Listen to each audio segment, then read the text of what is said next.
मैं सादिक अली नाबीना। आरएसएस की विचारधारा वाले लोग जो बड़े बड़े मंत्री हैं, शेखर यादव के पक्ष में खड़े होते हुए दिखाई दे रहे हैं।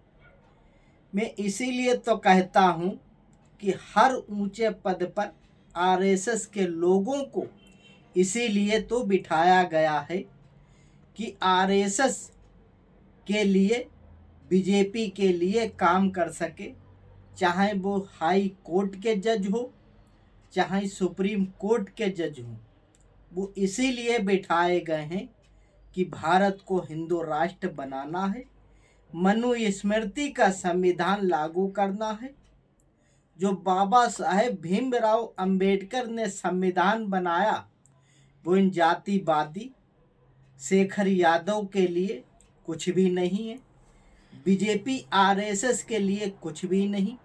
ये चाहते हैं यही है कि भारत के संविधान को कमज़ोर किया जाए, ख़त्म किया जाए, मनुस्मृति को लागू किया जाए, जबकि ऐसा होने वाला अब नहीं है। अभी तक बाबा साहेब भीमराव अंबेडकर को कुछ लोग ही जानते थे। भारत के अंदर हर एक शख्स भारत में गरीब, मुस्लिम, दलित, आदिवासी, सिख, ईसाई, जैन, पारसी सभी लोग संविधान की ताकत को समझ चुके हैं। ये जातिवादी मनुवादी लोग कितना भी जोर लगा ले, भारत के संविधान को ख़त्म नहीं कर पाएंगे, कमज़ोर नहीं कर पाएंगे। ये कुछ दिन के लिए जरूर जनता को परेशान करेंगे, आपस में लड़वाएंगे, आगजनी कराएंगे, यही सब कराएंगे, मगर भारत के संविधान को हम सब लोग एक साथ होकर बचाने का काम करेंगे। बीजेपी वाले चाहते यही हैं कि हर ऊंचे पद पर आरएसएस के लोगों को बिठाया जाए। गरीब, दलित, आदिवासी, पिछड़े समाज के लोगों को, जो गरीब रेखा के नीचे हैं, वहीं पर रहें, उन्हें ऊपर उठने ना दिया जाए। यही इनकी साजिश है कि ये चाहते हैं, पहले भी यही क्या करते थे कि पिछड़े समाज, बहुजन समाज के लोगों को गुलाम बनाने की साजिश करते थे और गुलाम बनाए रखते थे, मगर अब ऐसे होना वाला नहीं है। भारत के नागरिक, भारत की जनता समझ चुकी है, जान चुकी है कि बीजेपी वाले ऐसा क्यों करते हैं। ये इसलिए ऐसा करते हैं कि हमारे गरीब बच्चे अनपढ़ रहे, शिक्षित ना हो पाए, जबकि बाबा साहेब भीमराव अंबेडकर ने ये कहा था कि शिक्षा वो शेरनी का दूध है, जो पिएगा वो दहाड़ेगा।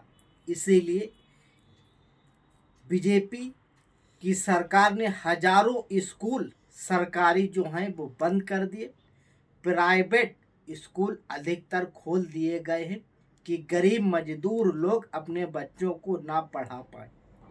यही इनकी गंदी सोची समझी साजिश है।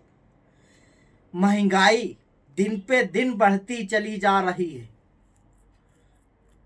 नौकरियां खत्म होती चली जा रही हैं, मगर ये बीजेपी वाले, आरएसएस वाले दिमाग लोगों का भटकाने में लगे हैं कि लोग हिंदू मुस्लिम के नाम पर इन जातिवादी मनुवादियों से सवाल ना कर सके, इसलिए ऐसा होता आ रहा है।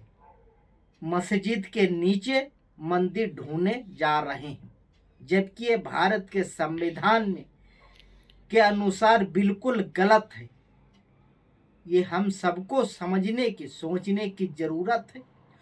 गोदी मीडिया के पत्रकारों को इतना पैसा दिया गया है मोदी जी ने कि बेशुमार, इसीलिए मोदी जी और बीजेपी की अंधभक्ति करने में मस्त हैं।